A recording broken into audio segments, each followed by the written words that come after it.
성경 봉독하겠습니다. 오늘 주시는 말씀은 마가복음 14장 27절부터 42절 말씀입니다. 제가 가진 성경은 신약 성경 80쪽입니다.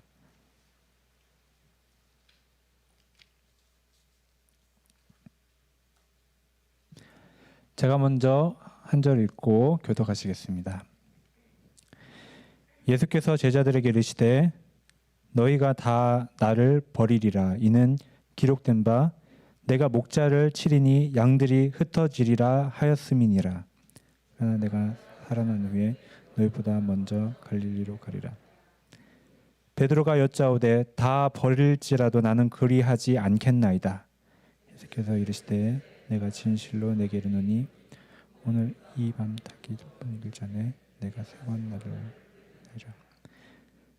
베드로가 힘있게 말하되 내가 주와 함께 죽을지언정 주를 부인하지 않겠나이다 하고 모든 제자도 이와 같이 말하니라. 이 겟세마네라 하는 곳에 이름에 예수께서 제자들에게 이르시되 내가 기도할 동안에 너희는 여기 앉아 있으라 하시고 베드로와 야고보와 요한을 데리고 가실새 심히 놀라시며 슬퍼하사 말씀하시되 내 마음이 심히 고민하여 죽게 되었으니 너희는 여기에 머물러 깨어 있으라 하시고 조금 나아가사 땅에 엎드려 될 수 있는 대로 이 때가 자기에게서 지나가기를 구하여 이르시되 아빠 아버지여 아버지께는 모든 것이 가능하오니 이 잔을 내게서 옮기옵소서. 그러나 나의 원대로 마시옵고 아버지의 원대로 하옵소서 하시고 돌아오사 제자들이 자는 것을 보시고 베드로에게 말씀하시되 시몬아 자느냐 내가 한 시간도 깨어 있을 수 없더냐. 심에 들지 않게 해서 기도하라. 마음에는 원으로되 육신이 약하도다 하시고 다시 나아가 동일한 말씀으로 기도하시고 다시 웃사 보신즉 그들이 자니 이는 그들의 눈이 심히 피곤함이라. 그들이 예수께 무엇으로 대답할 줄을 알지 못하더라. 세 번째 오사 그들에게 이르시되 이제는 자고 쉬라. 그만 되었다. 때가 왔도다. 보라 인자가 죄인의 손에 팔리느니라. 일어나라 함께 가자. 보라 나를 파는 자가 가까이 왔느니라. 아멘.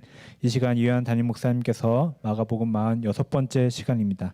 깨어있어 기도하라 라는 제목으로 말씀 전해주실 때 모두 큰 은혜 받으시기를 원합니다.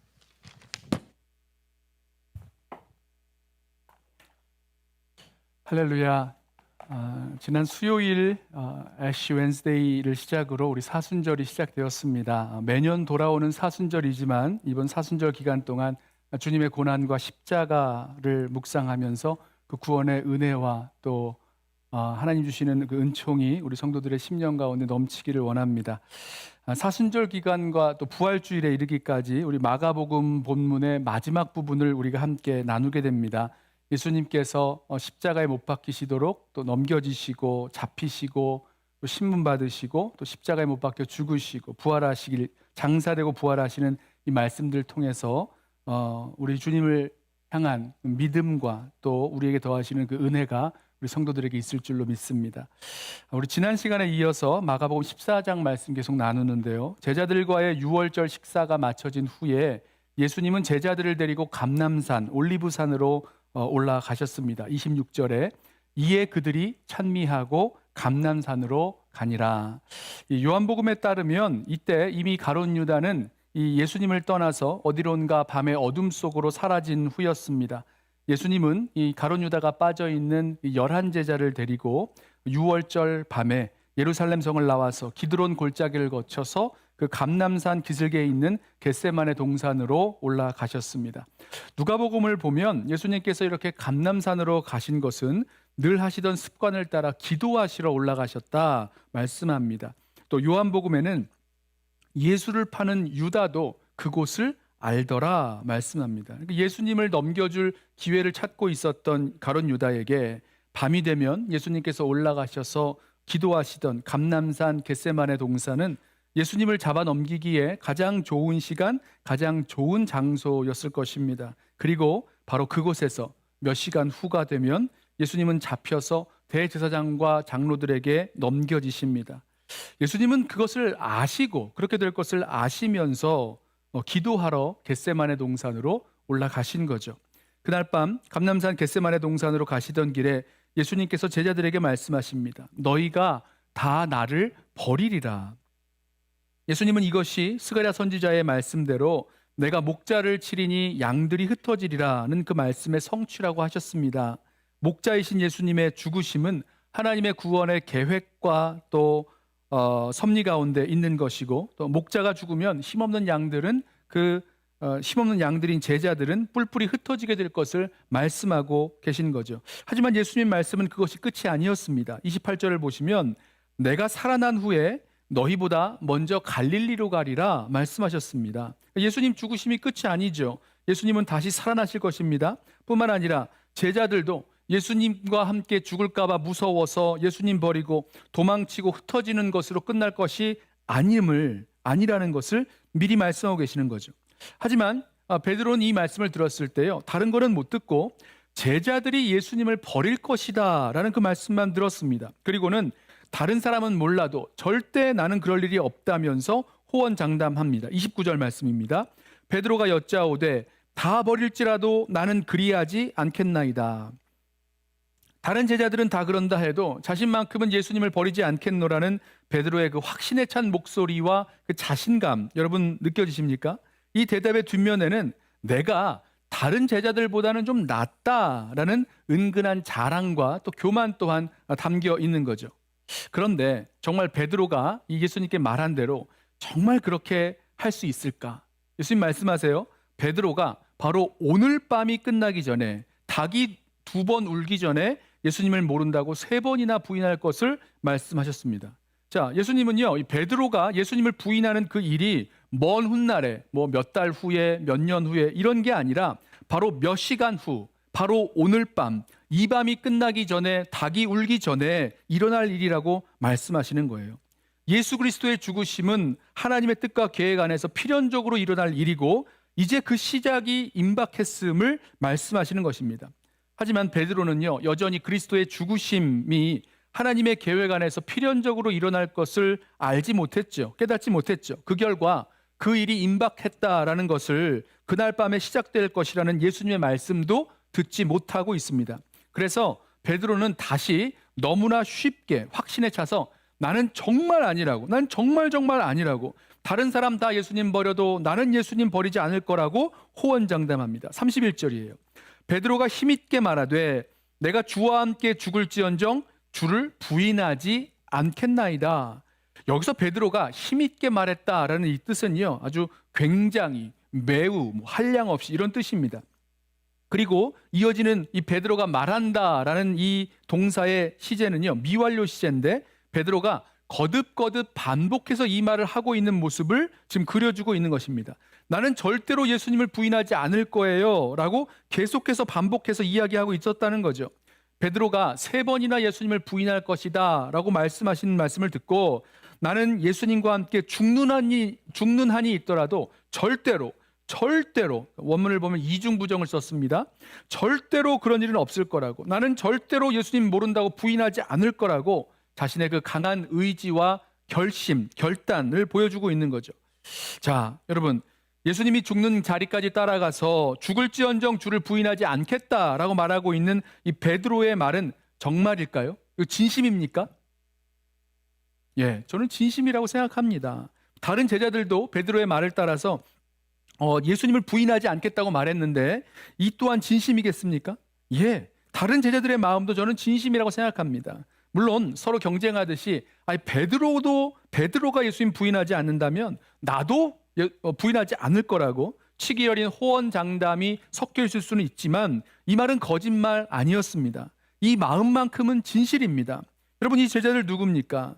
자기 하던 일 다 버리고 지난 3년 동안 예수님을 따라온 사람들입니다. 예수님 따라다니면서 그동안 유대교 지도자들의 위협과 협박과 논쟁과 어려운 일들, 그것들을 다 겪어내왔던 사람들입니다. 제자들은요, 예수님께 인생을 걸고 여기까지, 이 순간까지 온 사람들이었어요. 물론 성경을 보면 제자들이 아직도 예수님 말씀 잘 못 알아듣죠. 또 예수님이 누구신지, 그리스도가 어떻게 죽임당하시고 또 구원을 이루실지 알지 못합니다. 하지만 이 제자들만큼 예수님을 사랑하고 예수님께 헌신하고 예수님을 신뢰하고 예수님께 자기 인생을 걸고 있었던 사람이 누가 있었습니까? 자, 이런 걸 생각해 보면 주와 함께 죽을지언정 주를 부인하지 않겠다라는 베드로의 고백이나 제자들의 고백은 진심이요, 또 그렇게 하겠다는 굳센 자신의 결의와 결심을 말하고 있는 것입니다. 자, 문제는요, 이게 진심이 아니라는 것이 아니라 진심이라고 해도, 또 아무리 굳은 결심이라고 해도 제자들이 그 결심대로 할 수 있느냐는 겁니다. 그 마음의 소원대로 또 결심한 대로 할 수 있느냐? 여러분, 이건요 또 다른 문제입니다. 여러분 아시죠? 우리가 마음만 가지고 또 이 굳은 결심을 가지고서 내가 생각한 대로, 내가 말한 대로 그렇게 살지는 못합니다. 어렵습니다. 그렇게 살 힘이 없기 때문이에요. 여러분, 어떻게 해야 합니까? 어떻게 해야 주님 앞에 말한 대로, 그 결심한 대로 살 수 있습니까? 여러분, 그 답은요 바로 기도에 담겨 있습니다. 예수님께서 십자가 지시기 전에 기도하심으로 십자가 지시는 그 길 걸어가실 수 있었던 것처럼, 여러분, 바로 저와 여러분도, 이 제자들도 예수님처럼 기도하고 결단하는 제자들 되어야 그 길을 걸어갈 수 있다는 거죠. 자, 예수님은요 더 다른 말씀 없이 그 이구동성으로 호언장담하는 그 제자들과 함께 감람산 겟세마네 동산으로 올라가셨습니다. 자, 왜 가셨습니까? 왜 겟세마네 동산으로 올라가시는 겁니까? 예수님은 지금 기도하러 가시는 거예요. 여기까지, 지금 여기까지 아버지의 뜻을 따라 십자가 지기 위하여 여기까지 나아오셨는데, 그런데 이제 예수님의 인생의 마지막 밤, 십자가에 못 박히시는 그날 밤에 임박한 십자가를 앞에 두고 십자가 지시기 위해서 아버지 하나님께로 나아가 기도하기를 원하셨습니다. 왜 그렇습니까? 예수님은요 그동안 기도를 통해서 하나님의 뜻을, 하나님이 원하시는 뜻을 분별해 오셨고, 또 확신 가운데 순종의 길을 걸어 오셨습니다. 그래서 십자가 질 수 있는 이 길까지 올라오신 거예요. 그렇게 기도하며 사셨고, 지금 여기까지 십자가 지심으로 6월절 어린 양 되시기 위하여 예루살렘으로 올라와 계신 것입니다. 이제 예수님 생애의 절정인 이 십자가를 지기 위하여 그 인생의 마지막 밤에 기도하시려 겟세마네 동산으로 올라가셨다는 거죠. 겟세마네 동산에 도착하신 예수님은 제자들을 한 곳에 머물러 앉게 하셨습니다. 그리고 그 제자들 중에서 베드로와 야고보 그리고 요한, 이 세 제자만 따로 데리고 기도하시러 가셨습니다. 조금 더 나가셨다는 거죠. 이 세 제자가 누구입니까? 여러분 기억하세요? 예수님께서 그 회당장 야이로의 딸이 죽었는데 그 죽은 야이로의 딸을 살리실 때 함께 데리고 갔던 제자들이 바로 이 세 제자입니다.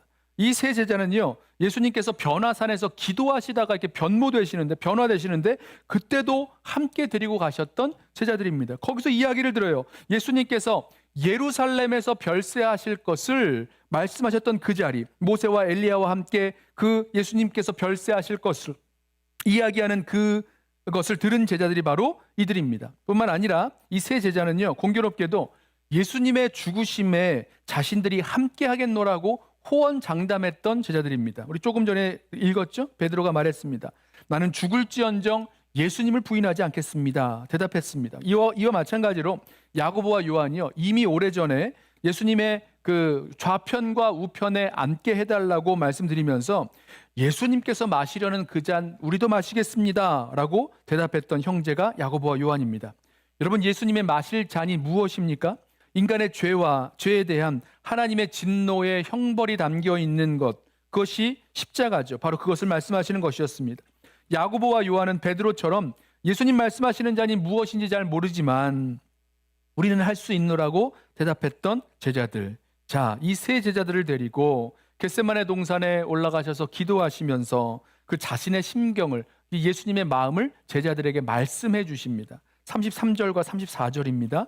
베드로와 야고보와 요한을 데리고 가실새 심히 놀라시며 슬퍼하사 말씀하시되 내 마음이 심히 고민하여 죽게 되었으니 너희는 여기 머물러 깨어 있으라 하시고, 자, 내 마음이 심히 고민하여 죽게 되었다, 이 말씀을 직역하면요, 내 영혼이 압도되어서 죽을 지경이다라는 그런 의미입니다.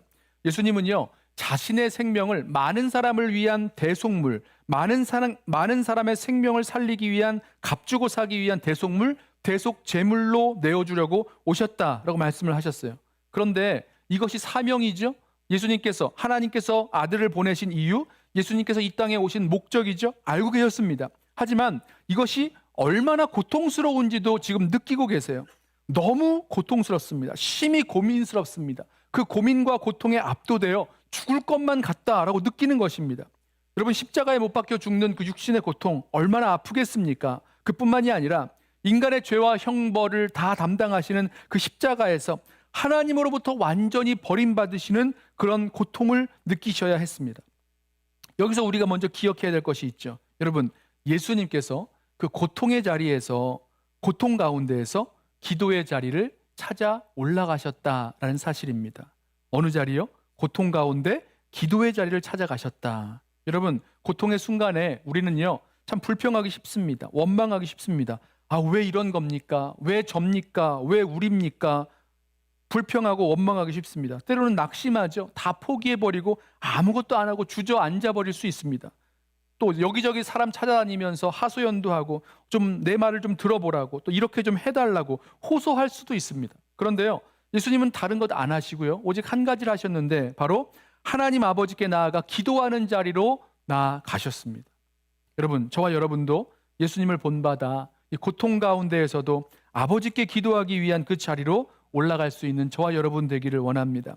베드로와 야고보와 요한, 예수님의 제자들도 이 고통의 때에 깨어 있어 기도의 자리로 나아갔다면, 그래서 예수님처럼 기도할 수 있었다면, 예수님처럼 그 맡은 십자가, 져야 할 그 십자가를 지고 예수님 따라 나아갈 수 있었을 것입니다. 저와 여러분도 마찬가지예요. 고통의 자리에 머무르거나 주저앉거나 하지 마시고 하나님께 아버지께 기도로 나아가는 그런 제자들 되시기를 주님의 이름으로 소원합니다. 자, 예수님은요, 자신이 심히 고민하여 죽을 것 같은 마음을 제자들에게 보여주시면서 여기 머물러 함께 깨어 기도할 것을 부탁하시고는 조금 더 나아가서 떨어져 기도하기 시작하셨습니다. 예수님께서 어떻게 기도하셨는지, 또 어떤 모습으로 기도하셨는지, 무엇을 기도하셨는지 말씀 속에서 좀 살펴보시죠. 35절부터 36절 보시면 이렇게 말씀하죠. 조금 나아가사 땅에 엎드리어 될 수 있는 대로 이때가 자기에게서 지나가기를 구하여 이르시되, 아빠, 아버지여, 아버지께는 모든 것이 가능하오니 이 잔을 내게서 옮기시옵소서. 그러나 나의 원대로 마시옵고 아버지의 원대로 하옵소서. 여러분, 예수님은 어떤 모습으로 기도하셨습니까? 얼굴을 땅에 대고 땅에 엎드려 기도하셨습니다. 할 수 있는 한 자신의 그 얼굴을 땅에 내리신 것은 가장 낮은 자세를 취하여 기도하시는 모습입니다. 또 예수님은 아주 간절히 기도하셨어요. 누가복음 22장 44절을 보면 이렇게 말씀하죠. 예수께서 힘쓰고 애써 더욱 간절히 기도하시니 땀이 땅에 떨어지는 핏방울 같더라. 자, 이 겟세마네의 뜻이요, 기름 짜는 틀이라는 뜻인데요, 아주 잘 어울리죠. 피땀을 흘리신 고뇌의 기도 현장과 아주 잘 어울리는 이름입니다. 기름 짜는 틀에 올리브 열매를 넣었어요. 가득 올리브 열매를 넣었습니다. 그리고 그것을 꽉 짤 때 거기에서 기름이 조금 나오는 것처럼 예수님은요, 자신의 그 실핏줄이 터지고 그 온몸의 진액과 함께 섞여서 땀으로 나올 정도로 아주 간절하게 고뇌 가운데 기도하셨습니다. 그런 자세로 예수님은 한 번, 두 번, 세 번 같은 말씀을 반복하여 기도하셨습니다. 39절에 다시 나아가 동일한 말씀으로 기도하셨다 말씀하고 있고, 41절에 세 번째 오사 제자들에게 말씀하셨다 말씀하죠. 예수님은 똑같은 말씀으로 세 번이나 반복해서 기도하셨습니다. 저는요, 이 예수님의 기도의 모습을 우리 함께 본받기를 원합니다. 예수님의 기도의 모습은 무엇이었죠? 겸손하게 낮은 자세로 하나님 앞에 나아가 기도하시는 모습, 그리고 간절히, 그리고 충분히 끈질기게 하는 기도 말입니다. 여러분, 저와 여러분들이 주님 앞에 기도할 때, 하나님 앞에 기도할 때에 하나님께서 응답하시는 그 시간에 제한을 두지 마시고, 다만 하나님이 원하시는 때에 하나님의 원하시는 방법으로 하나님의 뜻을 이루실 것을 믿고 기도하면서 내가 이 기도를 통해서 하나님의 뜻이 이루어지는 것을 보리라, 그 믿음으로 간절히 또 충분히 또 겸손하게 기도하는 저와 여러분 되길 원합니다. 제자들은요, 그렇게 예수님처럼 기도해야 할 시간에 기도하지 않고 잠을 자다가 그 후에 실패하고 또 흩어지고 또 예수님을 부인하게 되고 말았습니다. 자, 예수님 기도하신 기도의 내용을 보세요. 유명한 기도죠. 예수님은 먼저 하나님을 아빠, 아버지라고 부르고 있습니다. 기도는요, 관계에서 시작됩니다. 관계가 있어야지만 기도할 수 있는 거죠. 그리고 그 관계가 어떤 관계냐에 따라서 그 기도의 내용이 달라집니다. 하나님은 예수님께 아빠, 아버지셨습니다. 정말로 친밀한 관계를 갖고 계셨고 자신의 마음에 있는 그 모든 것을 그대로 드러낼 수 있는 기도를 하셨습니다. 예수님은 이때가 지나가기를 간구하셨죠. 기도하시면서 모든 것이 가능하신 아버지께 아버지 이 잔을 내게서 옮겨달라고 기도하셨습니다. 말씀드린 대로 예수님께서 말씀하신 이 잔이란 하나님의 진노의 잔, 그 인간의 죄와 또 형벌을 담고 있는 진노의 잔입니다. 이사야서 51장 17절에 이렇게 말씀하죠. 여호와의 손에서 그 분노의 잔을 마신 예루살렘이여 깰지어다 말씀합니다. 그러니까 예수님께서 십자가의 죽으심은 육체의 고통만 아니라 인간의 죄 때문에 담당하실 그 죄로 인한 하나님의 진노와 형벌, 그래서 하나님 아버지로부터 끊어지는, 분리되는, 버림받는 그 고통을 담고 있습니다. 예수님께서 십자가에서 엘리 엘리 라마 사박다니, 나의 하나님 어찌하여 나를 버리시나이까 기도하셨던 그 모습 그대로죠. 아버지로부터 버림받고 끊어지는 그 고통을 주님이 지금 이 겟세마네 동산의 자리에서 느끼고 계시는 거예요. 하지만 예수님은 기도를 통해서 자신의 뜻을 관철시키려고 하지는 않으셨습니다. 이 잔을 내게서 지나가게 해달라 하는 예수님의 기도를요, 예수님께서 하나님께서 자신을 보내신 그 뜻을 감당하지 않겠다, 내가 십자가 지지 않겠다라는 뜻으로 기도하신 것은 결코 아닙니다. 십자가의 길을 걸어가시면서 느끼셨던 그 고통, 그 두려움, 그 모든 것을 하나님 아버지께 표현한 것이지 내가 아버지의 뜻에 순종하지 않겠다라고 기도하신 것은 아니라는 말입니다. 분명한 것은요, 예수님은요, 아버지의 원하시는 뜻이 이루어지기를 원하셨어요. 그래서 기도하시기를 그러나 나의 원대로 마옵시고 아버지의 원대로 하옵소서 기도하였습니다. 예수님의 기도는요, 자신의 소원을 또 자신의 어떤 의지를 꺾는 그런 기도였습니다.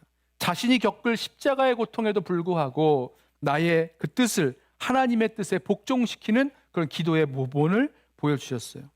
예수님께서 이 첫 번째 기도를 마치고 돌아와 제자들을 보셨을 때 이 세 제자들은요, 깨어 기도하고 있었던 것이 아니라 지금 자고 있었습니다. 37절과 38절을 보세요. 돌아오사 제자들이 자는 것을 보시고 베드로에게 말씀하시되 시몬아 자느냐, 내가 1시간도 깨어 있을 수 없더냐, 시험에 들지 않게 깨어 있어 기도하라, 마음에는 원이로되 육신이 약하도다. 자, 예수님은 이 자고 있는 제자들을 깨우시면서, 졸고 자고 있는 제자들을 깨우시면서 정말 이들이 깨어서 기도해야 될 이유들을 두 가지를 말씀하세요. 첫 번째는요, 시험에 들지 않게 깨어 기도해야 합니다. 여러분, 무엇이 시험입니까? 사단 마귀가 우리를 유혹하는 시험입니다.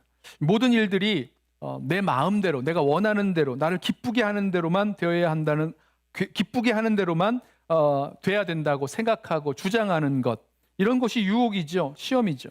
하나님의 뜻과 인도하심을 붙들지 못하고 내 생각에 빠져서 그것 때문에 때로는 원망도 하고 또 불평도 하고 또 이렇게 이루어야 된다고 주장하고 고집하게 만드는 것, 이런 것들이 사단이 우리들에게 주는 유혹과 시험입니다. 여러분, 이 유혹과 시험을 이기려면 어떻게 해야 됩니까? 깨어 있어야 돼요. 하나님의 뜻이 무엇인지, 하나님을 기쁘시게 해드리는 그 뜻이 무엇인지, 또 우리가 무엇을 위해서 기도해야 되는지 알기 위해서는요, 깨어 있어야 합니다. 깨어 있지 못하면 유혹이 유혹인 줄 모르고요, 넘어갑니다. 죄의 길을 사는 것이 마치 이 땅에서 승리하는 길인 줄 알고 속아 넘어갑니다. 깨어서 기도하는 가운데 하나님 말씀 붙들게 되고 하나님 뜻이 무엇인지 확신하게 되고 그 가운데서 우리에게 오는 유혹과 시험을 이기게 되는 거죠. 여러분, 깨어 기도하지 못하고 자고 있는 베드로와 요한 또 야고보의 모습을 보십시오. 여러분, 그들 가운데 뭐가 있었습니까? 예수님 부인하지 않겠다는 마음이 있었어요. 진심이었습니다. 그리고 그런 결단도 했습니다. 나는 정말 예수님 부인하지 않을 거예요. 내가 죽을지언정 예수님 따라가겠습니다 라고 말했던 그런 결심과 결단도 있었어요. 하지만 잠들어 버리면요, 무엇을 위하여 기도해야 될지도 잃어버리고, 기도하지 못하면 정말 하나님 뜻대로 살 수 있도록 싸울 수 있는 힘과 능력이 없어지는 겁니다. 결국은요, 이 사람들, 이 제자들 싸워보지도 못하고 그냥 유혹과 시험에 그냥 무너져 버립니다. 여러분, 기도하지 않으면요, 시험과 유혹을 이길 수도 없고요. 사실은 시험과 유혹이 왔는지도 모른 채 그냥 쓰러져 버릴 수밖에 없습니다. 깨어 있어야 무엇을 기도해야 할지 기도의 제목을 알고, 또 기도해야 하나님 의지하고 하나님 뜻에 순종할 수 있는 그 힘과 능력을 얻게 됩니다. 우리 기도는 하나님을 의지하는 일이고 또 하나님의 그 능력을 받는 그 통로가 됩니다. 그래서요, 우리 모든 성도들이 기도 가운데 하나님 뜻 분별하고, 기도 가운데 하나님 뜻에 순종할 수 있는 지혜와 능력을 얻고, 기도 가운데 우리 주님께 나아가서 주님과 연합하고 또 동행하는 인생이 되는 거죠. 기도 가운데 깨어있지 않아도 괜찮은 사람, 저와 여러분 중에 아무도 없습니다. 저와 여러분 모두가 다 기도가 깨어서 기도해야만 하는 예수님의 제자들입니다. 우리 모두 예수님처럼 깨어서 기도해야 자기를 부인하고 자기 십자가 지고 주님 가신 그 길을 걸어갈 수 있기 때문이죠. 또 한 가지 기도해야 할 이유는요, 육신이 약하기 때문입니다. 우리 잘 아는 말씀이죠. 우리 그냥 주고받는 이야기들 속에서 마음에는 원이로되 육신이 약하도다, 이런 우리 표현을 많이 하는데요. 대부분 이 말씀을요, 자기가 뭘 이렇게 하고는 싶은데 이거 내가 못한다라는 자신을 합리화하고 핑계대는 이유로 이 말씀을 사용합니다. 그런데요, 이걸 한번 잘 생각을 해보시면 이것이 내가 기도하지 못하는 이유를 설명하는 것이 아니라, 내가 기도하지 못하는 이유를 합리화시키는 말이 아니라 우리가 기도해야 할 이유가 여기에 있음을 알려주는 말입니다. 무슨 말씀이냐면, 여러분, 저와 여러분은 연약하기 때문에, 우리 인간은 연약하기 때문에 자신이 갖고 있는 마음의 소원 또 의지와 결단대로 끝까지 실천하지 못해요. 우리 연약함이 있죠. 아무리 마음에는 원이라고 해도 우리 육신이 약하여 실천하지 못합니다. 그래서 이 연약함 때문에 기도해야 되는 겁니다. 이 연약함 때문에 쓰러지지 않도록, 이 연약함 때문에 시험과 유혹에 넘어가지 않도록 겸손하게 주님 앞에 나아가 기도해야 되는 거죠. 우리 육신에 있는 어떤 정욕과 소욕들, 또 악한 생각들, 이것들이 하나님을 대적하게 하고 또 불순종하게 해서 하나님의 뜻이 우리들 가운데 이루어지지 못하게 만들 수 있습니다. 방해하는 거죠. 그래서 기도해야지만 우리 육신의 연약함, 또 이 육신의 악함을 이길 수 있다는 겁니다. 지금 제자들 모르는 거예요. 여전히 이해하지 못하고 있습니다. 십자가의 필연성, 그리고 십자가가 임박해 왔음을 모르고 있고, 십자가 지고 예수님 따라 살아가려면 얼마나 기도가 필요한지를 알지 못하고 있습니다. 하지만 예수님은 자신이 감당해야 할 그 십자가를 아셨고, 그 십자가의 사명을 아셨고, 그 십자가 지기 위하여 먼저 기도의 십자가를 져야 함을 아셨습니다. 우리는 그런 기도하시는 예수님의 모습을 보면서 그 예수님의 기도를 닮아 예수님처럼 기도할 수 있는 제자들 되시기를 축원합니다. 예수님은 그동안 철저하게 하나님의 뜻에 순종하고 인도함을 받는 삶을 사셨고, 이제 그 인생의 마지막 순간, 마지막 밤, 하나님의 뜻을 구하며 십자가 지실 수 있는 힘과 능력을 얻도록 기도하고 계십니다. 나의 원대로 마옵시고 아버지의 원대로 해달라는 예수님의 이 기도, 여러분, 그 기도가 바로 우리의 기도가 되어야 될 것입니다. 그래야지만 자기를 부인하고 자기 몫에 태인 그 십자가, 자기 십자가 지고 예수님 따라 살아갈 수 있기 때문입니다. 우리의 기도가 먼저 하나님의 나라와 하나님의 의를 구하는 기도가 되어야 하고요. 또 하나님의 뜻이 우리의 뜻이 되도록 순종하고, 또 그렇게 순종하면서 나아갈 때 그곳에서 열매가 맺히고 또 풍성한 결과를 얻게 될 것입니다. 우리는 하나님 뜻대로 살게 해달라는 그런 기도를 드려야 하고, 하나님 뜻에 전적으로 순종할 힘을 얻기 위하여 우리 예수님의 기도를 본받아야 합니다. 사실 오늘 말씀을 잘 보시면 어떤 의미에서 예수님의 기도는 실패한 것처럼 볼 수 있습니다. 왜죠? 예수님께서 그렇게 고통 중에 땀이 피가 되도록 기도하셨는데 제자들은 기도도 하지 않고 잠이나 자고 있고, 하나님은 예수님의 그 기도에 끝까지 침묵하시는 모습으로 보기 때문입니다. 여러분, 예수님은요, 이 공생애를 통해서 세례를 받으실 때 하늘이 열리고 그 하늘에서 하나님의 음성을 들었습니다. 내 사랑하는 아들, 내 기뻐하는 자라는 그런 말씀을 들었어요. 변화산에서 하나님께서 그 제자들에게 말씀하셨죠. 구름이 이 산에 덮이고 그 제자들에게 이 하나님의 아들, 이 예수 그리스도의 말을 들어라 말씀하셨던 그 주님. 근데 여기서는요, 침묵하세요. 철저히 침묵하십니다. 아무런 음성을 듣지 못합니다. 그래서 예수님이 원하셨던 대로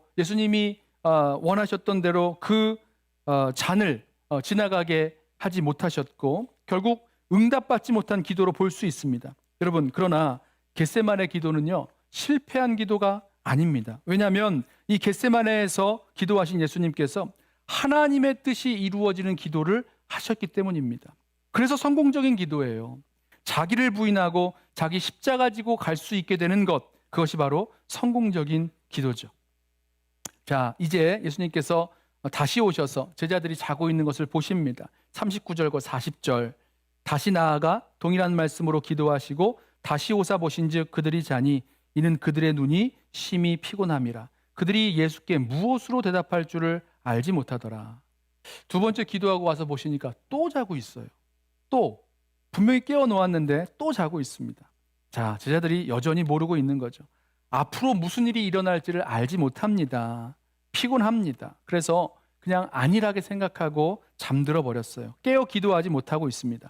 그런데요, 이제 세 번째 예수님께서 다시 오셨을 때 그때도 자고 있었는데 이제 예수님 말씀이 완전히 변합니다. 41절 보세요. 세 번째 오사 그들에게 이르시되 이제는 자고 쉬라. 그만 되었다. 때가 왔도다. 보라, 인자가 죄인의 손에 팔리느니라. 일어나라, 함께 가자. 보라, 나를 파는 자가 가까이 왔느니라. 조금 전에는요, 어찌하여 자느냐, 시험에 들지 않게 깨어 기도하라 말씀하셨는데 이번에는요, 자고 쉬라고 말씀합니다. 왜 이렇게 주님의 태도가 변한 것일까? 이유가 있죠. 간단하죠. 이제는 더 이상 기도할 시간이 없습니다. 기도할 시간이 없다는 거예요. 이제 금방 잡히십니다. 넘겨지십니다. 이제 기도할 시간이 없습니다. 이제 함께 가셔야 됩니다. 함께 일어나 가야 됩니다.